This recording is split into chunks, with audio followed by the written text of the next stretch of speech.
મારો ધ્રુમિલ શું કરતો હોય છે? કેનેડામાં કેટલા વાગ્યા છે? ચાલો ને એને ફોન કરીએ.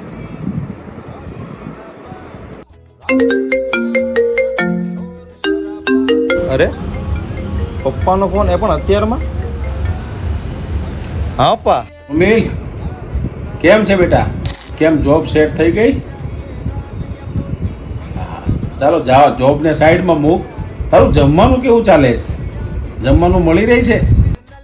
અરે પપ્પા છે ને, જમવાનું તો થઈ જાય છે, પણ જે નાસ્તો મળવો જોઈએ ને એને એમાં પણ મમ્મીના હાથના જે થેપલા હતા, અને હા પપ્પા, જે મમ્મી જે પાણીપુરી જે બનાવતી હતી ને એ ખરેખર બહુ મિસ થાય છે.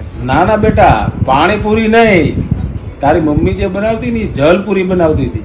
હા હા પપ્પા, એ જલપુરી જ. તને જલપુરીની બહુ યાદ આવે છે ને? હું તને અહીંયાથી જ કુરિયર કરાવી દઉં છું. ચાલ. અરે કુરિયરની ક્યાં વાત કરશો? તને ત્યાં કેનેડામાં જ જલપુરી મળી જવાની છે. ઓ સાચું પપ્પા? મેં છે ને પપ્પા એના ઘણા બધા વિડીયો પણ જોયેલા છે. એ લોકો છે ને એકદમ ચોખ્ખાઈથી અને એકદમ હાઇજેનિક મેંદા વગરની પૂરી બનાવે છે. શું આ સાચી વાત છે પપ્પા?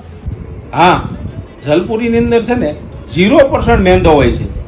હું તારા માટે છે ને જલપુરીનું એક સરપ્રાઈઝ હેમ્પર મોકલાવું છું. થેન્ક યુ સો મચ પપ્પા, મારી ઈચ્છાને સમજવા માટે અને એને પૂરી કરવા માટે. Thank you so much. And પપ્પા, હજી એક વાત, I love you. I love you too બેટા.